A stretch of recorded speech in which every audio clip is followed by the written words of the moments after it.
के और आपको सुन करके और मैं सलाम और रहमत और दुआ के साथ और आदाब के साथ अपनी गुफ्तगू का आगाज करता हूँ। पहली मर्तबा आने का जूम पे मेरा इत्तेफाक है और सबसे पहले डायरेक्टर्स अचीवर्स ग्रुप के founder mister Rajveer Sekhu sir, mister Birwan Chaudhary sir का बेहद शुक्रगुजार हूँ कि उन्होंने इतना खूबसूरत मंच हम आप सबको इनायत फरमाया दिया और तहे दिल से मैं शुक्रगुजार हूँ अपने प्यारे अजीज मेरे दिल की धड़कन मिस्टर गुरमीत सिंह जो जिनका नाम मोहताज तारुफ नहीं है, सिर्फ नजीबाबाद ही नहीं, यूपी ही नहीं, बल्कि हमारे देश के कोने कोने पे आपका नाम आज रोशन हो चुका है। सर की मेहनत और कोशिश और लगन और मुझे गाइड करने का तरीका जो उनका रहा और जितना उन्होंने मुझे प्यार दिया, ये उनकी मेहनतों और कोशिशों का नतीजा है कि जो इस मकाम पर आज मैं पहुंचा। बहुत शुक्रिया अदा करता हूं और मिस्टर आली जनाब मोहतरमुल मकाम अफ्तार सर जो बार बार मेरे पास आए, मुझे सिखाया, समझाया और मैंने इस काम को उसी तरीके से लिया जैसा वो मुझे दे करके गए। हालांकि मैं इस फील्ड का खिलाड़ी नहीं हूं और मेरा वक्त, मेरी जिंदगी का जो वक्त गुजरा है वो मेरा मशगला और मेरे काम मजहबी रहे हैं, लेकिन इसमें आने का इत्तेफाक एक हुस्न इत्तेफाक है और उस रब की मर्जी है। वो जो चाहता है वो अपने बंदे से काम लेता है। अपनी बात को मैं आगे यहाँ से बढ़ाऊंगा कि कदम कदम पे सितारे उतर के आएंगे, तेरी मदद को सितारे उतर के आएंगे, सहारा बन के निकल तू बेसहारों का, तेरी मदद को फरिश्ते उतर के आएंगे। यहाँ से अपनी बात का शुरू करता हूँ। वो ये है कि रेनाटस नोवा नाम का जो प्रोडक्ट है, ये रेनाटस वेलनेस नाम का जो खूबसूरत एक मंच हमें इनायत किया गया है, इसकी हकीकत बहुत भारी है। इतनी भारी है कि किसी भी चीज को आप उसकी तहकीक में, उसकी गहराई में जब उतरेंगे और जितना उतरते जाएंगे, जितना उसको पढ़ते और समझते जाएंगे, उतनी ही हकीकत से आपको आशनाई होती चली जाएगी। लिहाजा चंद महीने पहले हमारे एक मोहतरम अजीज दोस्त आली जनाब मास्टर तारिक साहब, हाफिज मोहिद्दीन साहब मेरे पास आए और उन्होंने ये मशवरा मुझे दिया। लिहाजा इससे पहले मैं मस्जिद में रहता था। 28-29 साल का वक्त मस्जिदों में गुजरा। आने का इत्तेफाक ये हुआ कि घर में कुछ ऐसी बीमारियां थी जिसको इस वक्त मैं तफसील के साथ नहीं सुना सकता, बयान नहीं कर सकता। बात लंबी है, शॉर्टकट में कहूंगा। तकरीबन 7 साल पुराना शुगर, माइग्रेन, थायराइड, सर्वाइकल और ब्लड प्रेशर। मेरे घर में वो मरीजा थी, उनको ये प्रोडक्ट मुझे कहीं से मिला, मैंने उसको यूज कराया और थोड़े ही दिनों में अच्छा रिजल्ट आया। उसका आखिर ये हुआ कि 3 महीने में बहुत ज्यादा आराम मिल गया और बिल्कुल ही मुकम्मल तरीके से कुछ दिनों के बाद में वो सारी बीमारियां दूर हुई। तो मैंने सोचा कि एक कैप्सूल, एक प्रोडक्ट, अनेक बीमारियां, ये तो अजीब चमत्कार है। मेरा माथा ठनका और गौर किया मैंने। हालांकि इससे पहले बहुत सी कंपनी, बहुत से लोग मेरे पास आते थे, मिलते थे, मगर मैंने कभी किसी को कबूल नहीं किया। गहराई से सोचता था, कभी मैंने किसी की बात पर हाँ नहीं की और ना मैंने कभी कोई काम इस तरह का किया, सोचता भी नहीं था मैं। लेकिन ये रेनाटस नोवा का जो एक प्रोडक्ट है, इसने मुझे सोचने पर मजबूर किया। तो मैंने ये सोचा कि इतना इलाज कराने के बाद, इतना सब कुछ करने के बाद, इतने से कम पैसों में घर बैठे आराम से, सुकून से इतना बड़ा फायदा, इतनी बड़ी बीमारियां दूर। तो जब मेरे घर की बीमारी दूर हुई है तो मैं इसके जरिए चाहूंगा कि दुनिया में इतने लोग बीमार हैं, परेशान हैं, गरीब लोग हैं, तो उनकी मदद की जाए, उनको मशवरा दिया जाए, समझाया जाए और इस तरफ को उनको बुलाया जाए, दावत दी जाए, तो उससे हमें दुआएं भी मिलेंगी और हमारे बच्चों के लिए एक रोजगार का बेहतरीन जरिया भी होगा। लिहाजा ये आने का मेरा सिलसिला रहा, वरना मेरा इससे कोई ताल्लुक नहीं था। हालांकि यहाँ पर बहुत ये थोड़े से वक्त में बहुत सारी बातें मैं नहीं कर सकता, क्योंकि बातें तो बहुत है, ये बोलने का काम और समझाने का काम ही हम लोगों का होता है। बोलने के लिए पूरा दिन बोलता रहूं, पूरी रात बोलता रहूं, लेकिन बस इतना मैं कहूंगा अपने साथियों से, दोस्तों से, जो भी मेरी आवाज को सुन रहे हैं, जो भी लोग समझ रहे हैं मेरी बात को, कि रेनाटस के इस मंच को आप हल्के में बिल्कुल ना लें। इसमें आप यूं समझिए कि आपको एक शानदार मौका नसीब हुआ है और जिंदगी में हर इंसान को एक मर्तबा मौका जरूर मिलता है। और जिंदगी में इस पे गौर कीजिए आप, कुछ चीजें ऐसी होती हैं, बुजुर्गों ने लिखा है कि वक्त, भरोसा, इज्जत, वक्त, भरोसा, इज्जत ऐसे परिंदे हैं कि उड़ जाएं तो वापस नहीं आते। तो ये वक्त जो आपको मिला है, इस वक्त को आप जाने ना दें, इस वक्त का आप फायदा उठाएं और इस रेनाटस नोवा के जरिए देखिए कितनी खुशी की बात है कि इससे सबसे पहले तो जो सबसे बड़ी नेमत हम आपके लिए है हेल्थ। सबसे पहले इसका सुधार, इसका संभालना, इसको बनाने का ये काम करता है, इसकी हिफाजत करता है। दूसरा, हमें क्या चाहिए? पैसा। ये दोनों काम करता है, लेकिन इसमें तीसरी चीज भी छिपी हुई है। वो तीसरी चीज ये है कि एक इंसान वो होता है कि सिर्फ अपने पेट के बारे में सोचता है कि मेरा पेट का इंतजाम हो जाए, मेरे रोटी का इंतजाम हो जाए, खाने का इंतजाम हो जाए, बहुत काफी है। लेकिन इसमें तीसरी चीज जो छुपी हुई है वो ये है कि इस रेनाटस नोवा से एक तो हम लोगों की सेहत को ठीक करेंगे और अपने अपने बच्चों के पेट का इंतजाम भी करेंगे खाने का। तीसरी चीज इसके अंदर ये है कि सिर्फ अपना ही नहीं, वो भी क्या इंसान के सिर्फ अपने लिए जिए, वो भी क्या इंसान के सिर्फ अपने के लिए मरे, वो भी क्या इंसान के जो सिर्फ अपने बारे में सोचे। अरे अपने बारे में तो इंसानों के अलावा दूसरी चीजें जो खुदा ने पैदा की है वो अपने बारे में तो वो भी सोच लेती है कि हमें कब पानी पीना है, कब सोना है, कब खाना है, क्या करना है। वो तो अपने बारे में तो वो भी सोच लेते हैं, उतना कर भी लेते हैं। जंगलों में रहते हैं, दरिंदे हैं, परिंदे हैं। अल्लाह ने हम आपको बनाया इंसान सिर्फ अपने बारे में नहीं बल्कि दूसरों के बारे में भी हमको सोचना होगा। तो इसमें ये तीसरी चीज छिपी हुई है कि हम इससे अपना, अपने बच्चों का, अपने पेट का तो इंतजाम कर ही लेंगे, लेकिन इसके जरिए हम तीसरों की मदद करने का भी हमें मौका मिल रहा है, जो सबसे ज्यादा जरूरी है। खिदमत खल्क जो है, दूसरों का दर्द, दूसरों का ख्याल, दूसरों का दुख अपना दुख, दूसरों की परेशानी अपनी परेशानी, दूसरों का रोना ऐसे समझो कि आपको रुला रहा है। अगर जब तक आपके दिल में ये बात पैदा नहीं होगी, जैसे कि मैंने शुरुआत जहां से की थी कि सहारा बन के निकल तू बेसहारों का, तेरी मदद को फरिश्ते उतर के आएंगे।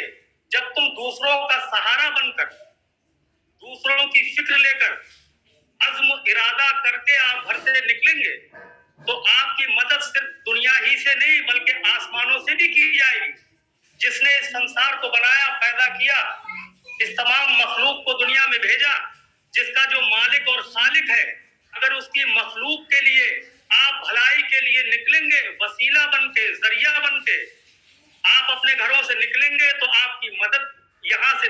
से नहीं बल्कि अल्लाह की तरफ से भी होगी, क्योंकि आप उसके बंदों के मददगार बन के निकले हैं, मसीहा बन के निकले। इसलिए इसमें बहुत बरकतें हैं।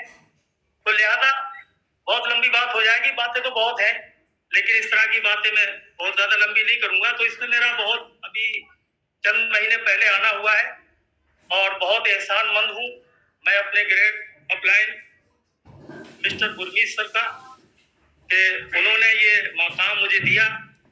बहुत बहुत शुक्रिया मैं अदा करता हूँ उनका। उन्होंने इस लायक मुझे समझा, यहाँ तक मुझे पहुँचाया।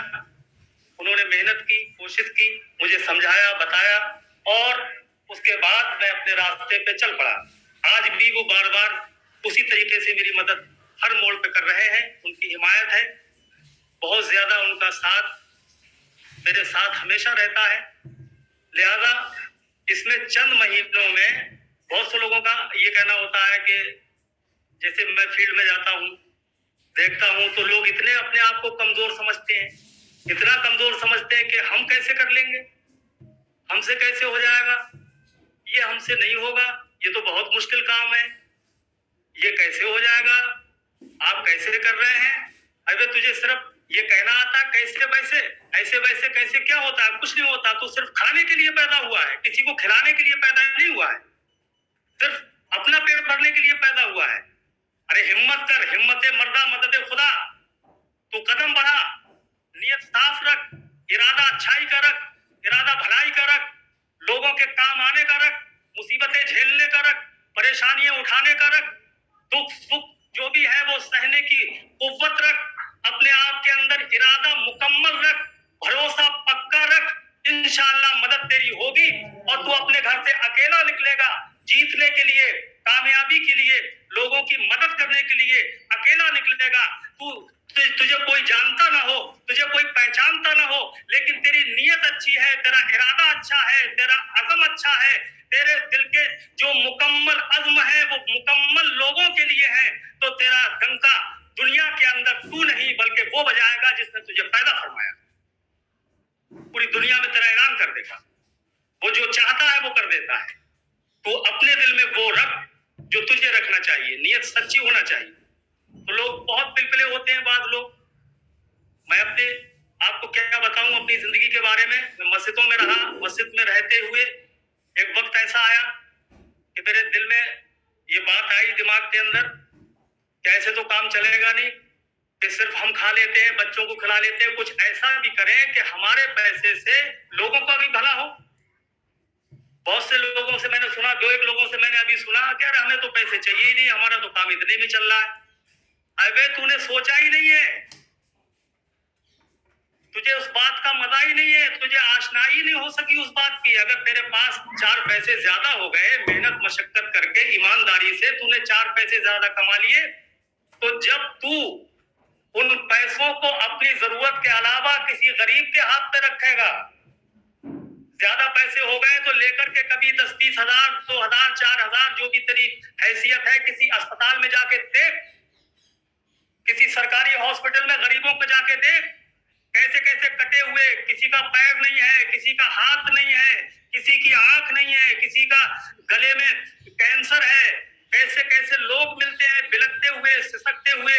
जाने कितने गरीब लोगों को मैंने अस्पतालों में देखा कि उनके बच्चे रो रहे हैं, बाप उनका लेटा हुआ है, माँ उनकी रो रही है, लिहाजा दवा तो दवा, नाश्ते के लिए, बिस्किट के लिए, चाय के लिए उनके बच्चों के लिए पैसे नहीं है, वो मुंह तक रहे हैं, गरीब हैं, सब कुछ लगा दिया है, बीमारी बहुत ज्यादा बढ़ चुकी है, हद से ज्यादा बढ़ चुकी है, इसलिए वो परेशान बैठे हैं। तो तुझे अगर खुदा ने दिया है, तूने मेहनत की है, तो अपने पैसे जेब में रख करके ऐसे अस्पतालों में महीने 2 महीने में चक्कर लगा और ऐसे रोते हुए बच्चों को हंसा दे। मैं समझता हूँ तेरी दुनिया भी कामयाब है, तेरी आखिरत भी कामयाब, दुनिया भी तुझसे राजी होगी और वो परवरदिगार भी तुझसे राजी होगा। लेकिन तूने ऐसे सोचा ही नहीं, तू तो हाथ फैलाने वाला है कि अब्बा तू दे दे, मामा तू दे दे, चाचा तू दे दे, 10,000 रुपए उससे चाहिए, कि शादी आ गई, कि ये हो गया, कि वो हो गया, कि बस ये हाथ। अपनी सोच को बड़ा कीजिए। मेरे एक जुमले को नोट कीजिए, बातें बहुत लंबी नहीं हो सकेंगी, टाइम में गुंजाइश नहीं है। एक बात को ध्यान रखिए कि हाथ को फैलाने वाले मत बनिए, हाथ के ऊपर, हाथ के अंदर रखने वाला बनिए। ये सोच अपने दिमाग के अंदर पैदा कर लीजिए। यही नहीं कि दे दो, ये सही नहीं है, ये सही नहीं है। ऐसे वाले मत बनिए, ऐसे वाले बनिए। जब ऐसे वाला बनने की दिमाग में आ जाएगी तो कुछ करने का भी आपके दिमाग में इरादा हो जाए। और आदमी चाहता क्या है, और ऐसे वाला जो होता है जल्दी चाहिए, मिल जाए। एक फकीर होता है मांगने वाला, जो हमारे आपके दरवाजों पे आते, तो जैसी दरवाजे पे आता कहता भाई भगवान के नाम पे दे दो, अल्लाह के नाम पे दे दो।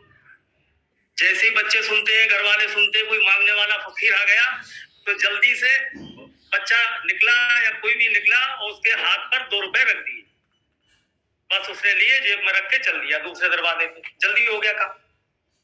तो इस सोच को बदलिए, जल्दी वाले को। दुनिया नकल का नाम है। एक जुमला और नोट कीजिए, दुनिया नकल का नाम है। जिसकी आप नकल करेंगे आप वैसे बनेंगे। मैंने मौलवी हाफिजों की नकल की, मैं मौलवी हाफिज बन गया। मेरे दूसरे भाइयों ने नकल नहीं की, वो ना बन सके। कुछ लोगों ने दूसरे कामों की नकल की, वो वैसे बन गए। दुनिया नकल का नाम है। अगर आप नकल किसी ऐसे की करेंगे कि जो बहुत थोड़ा कमाता है, ये बात मैं इसलिए नहीं कह रहा हूं कि उनको कोई गिरी नजर से मैं देखता हूं, मिसाल देना चाहता हूं। एक आदमी कोई गली गली सब्जी बेच रहा है ठेले पर, तो वो 500 रुपए की सब्जी मंडी से लाता है, 600, 700, 800 रुपए की दिन भर में बेच लेता है, 200-400 रुपए कमा लेता है। आप उसकी अगर नकल करेंगे तो उसी के दायरे में ही आप रहेंगे। उसने जो 800 कमाए हैं तो आप ज्यादा मेहनत करेंगे, 850 कमा लेंगे। घोड़ा तांगा जो चलाता है या कोई ऑटो वगैरह चलाता है, हालांकि मैं ये इसलिए नहीं कह रहा हूं कि वो बहुत नीचे लोग हैं या उनको गिरा हुआ समझ के मैं ऐसा बोल रहा हूं, ऐसा मेरा मकसद नहीं है, बिल्कुल एक मिसाल दे रहा हूं। तो आप अगर वैसा काम करेंगे, घोड़े तांगे पे आ जाएंगे, भट्टे पे काम करने लगेंगे, पत्थर तोड़ने का राजस्थान में काम करने लगेंगे आप धूप में, उनकी नकल करेंगे तो आप उन्हीं जैसा कमाएंगे, उसी दायरे में, उसी कैटेगरी में पूरी जिंदगी रहेंगे। तो यहाँ पर ये दुनिया, पूरी दुनिया नकल है। नकल जितनी शानदार इंसान की होगी, जितने अच्छे की होगी, आप उतने ही अच्छे बन सकते हैं, क्योंकि इंसान के साथ अमल को दखल है। जैसा आप अमल करेंगे वैसा ही उसका रिजल्ट होगा। तो यहाँ पर रेनेटस वेलनेस एक अजीब, खूबसूरत, शानदार, जानदार ऐसा मंच है कि हम नकल यहाँ पर उनकी नहीं, क्योंकि जैसे इससे पहले मैं नकल कुछ और कर रहा था, तो कुछ और मैंने कमाया, और वो नकल करते करते मैं सऊदी अरब गया, वहां मैंने गाड़ी चलाई, 36 टायरा गाड़ी चलाई। लोग कहेंगे, अब मैं मस्जिद में रहता था उस वक्त, यही नानक मता साहेब हमारे यहाँ पर, मैं पीलीभीत में रहता हूँ, डिस्ट्रिक्ट मेरा पीलीभीत है यूपी में, तो पीलीभीत के पास में नानक मता साहेब गुरुद्वारा है, वहीं पर मस्जिद में रहता था मैं एक गाँव में। तो वहां से मेरे दिमाग में ये बात आई, तो मैंने कहा मैं सऊदी अरब जाऊंगा। लोगों ने बताया सऊदी अरब में आप क्या करेंगे, मैंने कहा देखो क्या मिलेगा। तो किसी ने मशवरा दिया कि आप गाड़ी चलाना सीख लीजिए, बड़ी गाड़ी, ट्रक चलाना सीख लीजिए। तो मैंने कहा ठीक है। मैंने सोचा, मैंने बात तो सही है और तो कुछ आता नहीं है, लिहाजा मैंने घर में मशवरा किया, तो घर वालों ने कहा कि ये आप कैसे ट्रक चला लेंगे, वो तो बहुत बड़ी गाड़ी होती है, ट्रक तो बहुत बड़ा होता है, आप कैसे चला लेंगे, आपने तो चला ही नहीं है। बरसात का मौसम था, बारिश हो रही थी। मैंने कहा 2 जोड़ी कपड़े रखो बैग में। मैंने कहा परेशान मत हो, मैंने नानक मता साहेब में मैं जाता हूँ वहां पर मार्केट में, तो वहां मैंने देखा है कि छोटे छोटे से लड़के, पतले पतले कमजोर से, इतनी इतनी बड़ी गाड़ी चला के ले जा रहे हैं। तो वो तो इतने पतले पतले से हैं, 50-55 किलो के, और मैं तो 70 किलो का हूं, तो मैं गाड़ी क्यों नहीं चला सकता। लिहाजा मैंने इरादा किया, बरेली पहुंचा, वहां से मैं गाड़ी पे शिफ्ट हुआ और जाकर के उससे बात की और मैंने गाड़ी चलाना शुरू की। बाराबंकी गया पहले दिन, बाराबंकी से लखनऊ आए, और लखनऊ से जब मेरे उस्ताद ने, मेरा उस्ताद जो मेरे साथ था, वो मेरी उम्र से बहुत कम था, लड़का था, लेकिन मेरे उस्ताद है। लखनऊ से उन्होंने मुझे पहली मर्तबा गाड़ी दी, स्टीयरिंग पे बैठा, 4-6 किलो 10 किलोमीटर मैंने चलाई, आहिस्ता आहिस्ता वो बैठे देखते रहे, और उसके बाद में उन्होंने कहा आप ठीक चला रहे हैं। फिर मैंने और थोड़ा एक गियर बदल दिया, उन्हें वो मुतमईन हो गए। कि आप ठीक चला रहे हैं। उन्हें वो थके हुए थे, सो गए। बोले थोड़ी देर बाद में एक होटल आएगा, वहां पर जाकर के गाड़ी रोक देना। आगे चल के 10-12 किलोमीटर चल के एक होटल आएगा इस साइड में, वहां गाड़ी रोक देना और आप भी सो जाना और मैं सो रहा हूँ, और ऐसे ही चलना जैसे आप चल रहे हैं, आहिस्ता आहिस्ता एक साइड में। मैंने कहा ठीक है। ये पहला दिन था मेरा सऊदीया जाने से पहले। तो वो तो जब सो गए, मैंने पीछे घूम के देखा, मैंने कहा सो गए। वो होटल आ गया, मैंने होटल को क्रॉस कर दिया। कुल मिला के बात को लंबा ना करते हुए, हद ये है कि मैं लखनऊ से लेके बनारस तक गाड़ी चलाता हुआ गया, और बनारस से पहले वही शहर में दाखिल होने से पहले एक होटल पे गाड़ी लगाई और उनको मैंने उठाया, अपने उस्ताद को। मैंने कहा साहब उठिए। जब उठ के उन्होंने आंखें ऐसे मल के जब देखा कि कहाँ गए, मैंने कहा बनारस। बोले बनारस? मैंने कहा हाँ। तो सर पकड़ के बैठ गए। बोले वो इतना लंबा सफर आपने क्यों किया? आप नए आदमी हैं। लेकिन नहीं, मेरे दिल में इरादा था, उमंग थी, तड़प थी, जोश था, जज्बात था कि बनारस ही जाकर के रुकूंगा। फिर बनारस के बाद जब वहां से चले, उसके बाद उन्होंने कहा आप आराम कीजिए। मैंने कहा नहीं, मुझे जो है झारखंड तक चलाना है। झारखंड तक लेके गया, थोड़ी देर वहां एक होटल पे आराम किया। उसके बाद में फिर रांची गया। रांची से अमूल मक्खन होता है, अमूल, वहां से वो लोड किया। उसके बाद फिर बंबई गया। कुल मिला के 1 महीना 11 दिन मैंने दिल्ली और बंबई, दीवान नाम की गाड़ी दिल्ली की थी, वो चलाई 1 महीना 11 दिन, और पासपोर्ट जमा किया। मैं सऊदी अरब पहुंचा और वहां मैंने जाकर के 18 घंटे की ड्यूटी कंटिन्यू मैंने 18 घंटे की ड्यूटी की, और ऐसी की कि पौने 3 साल तक सिर्फ एक दिन की, जुमे के रोज की 1 दिन की छुट्टी है मेरी। आज भी मेरा पासपोर्ट मौजूद है और मेरी कंपनी अल मुनासिब अल रियाद का नंबर मौजूद है। आप डाल के देख सकते हैं नेट के ऊपर। पौने 3 साल के अंदर एक छुट्टी की है मैंने। पौने 3। आप हैरत करेंगे, आप ये सोचेंगे ये क्या बोल रहा है, यही सच है। जो मेरे साथी थे, मेरे साथ रहते थे, वो जानते हैं कि राजस्थान के इसराइल जी हैं हमारे मिस्टर गुरमीत सर, उनसे मिल चुके हैं। वो मेरे साथ काम भी कर रहे हैं, वो मेरे रूम पार्टनर थे, मेरे दोस्त हैं। वो मौजूद बहुत सारे लोग हैं। लिहाजा ऐसा हमने काम किया। 18 घंटे की ड्यूटी हमने सऊदीया में की और वहां हमने पैसा कमाया। तो ये रेनाटस बैलेंस तो क्या, ये तो बहुत आसान काम है। वहां रात भर जाग, आप 24 घंटे में 2.5 घंटा अपने बच्चों से, अपने परिवार से दूर रहकर, दूसरों के देश में दूसरी जगह रहकर, अपना खाना अपने हाथ से बनाकर 18 घंटे की ड्यूटी करना आसान नहीं है। तो उसको देख करके मुझे याद आती है वो बातें कि कितना आसान है रेनाटस, कितना आसान है। इतनी बड़ी मशक्कत, परेशानियां, वो सब बातें मैं इस वक्त बयान नहीं कर सकता, बहुत लंबी कहानी है।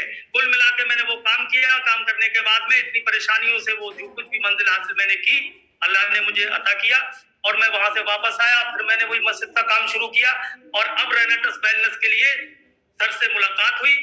तो सर से मैंने ये वादा किया है, गुरमीत सर से मैंने ये वादा किया है।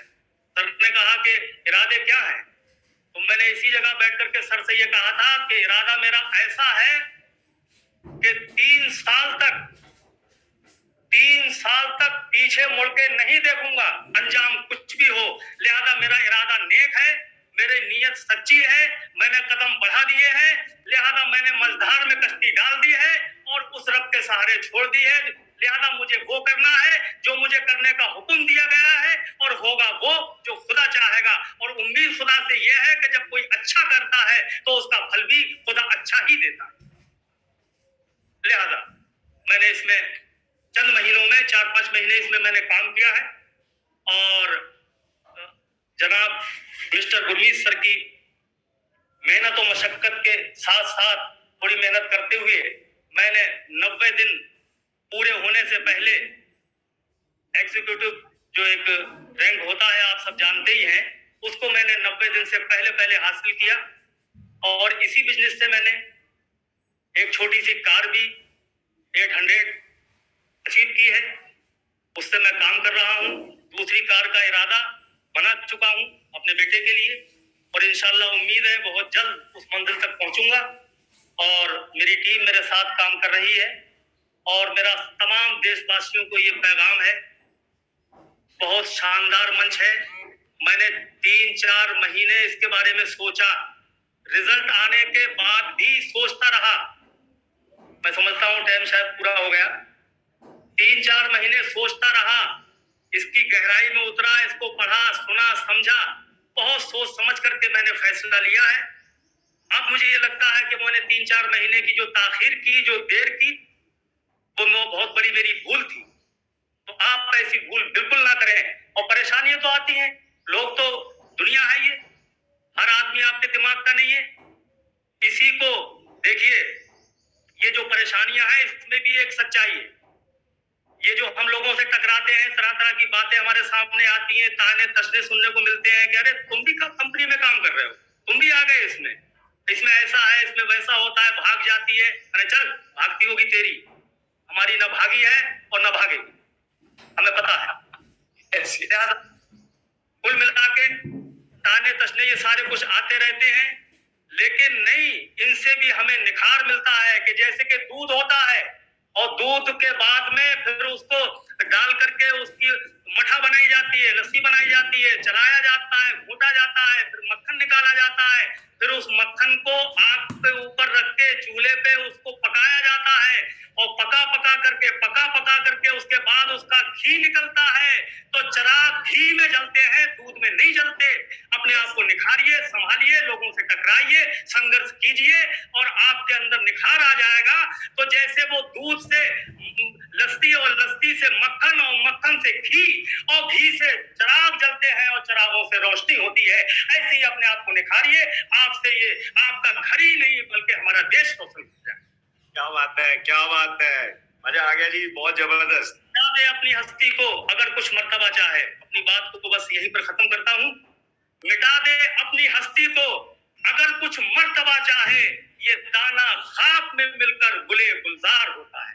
क्या बात है, क्या बात है सईद जी, क्या बात है, मजा आ गया। आज का जूम सेशन, सुबह सुबह सुबह जो ये दिवाली का माहौल बना, आपने पटाखे डाल दिए जूम सेशन में आज।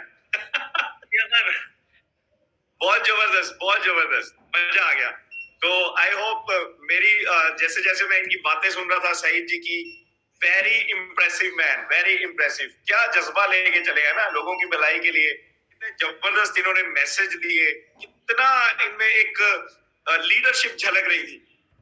मुझे तो बहुत पसंद आया, मेरी स्माइल ही नहीं बंद हो रही थी इनको सुनते हुए। मौके की बात कर रहे थे। Thank you so much Saeed ji, thank you so much. इस तरह सर